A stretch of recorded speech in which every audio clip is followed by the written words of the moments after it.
affected in portions of southeast Illinois, southwest Indiana, western Kentucky, and far southeast Missouri.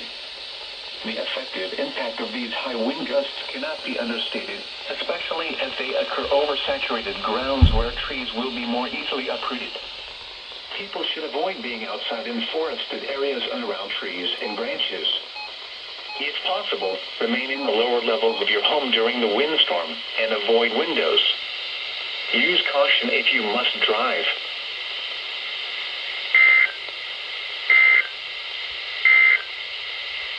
The current time is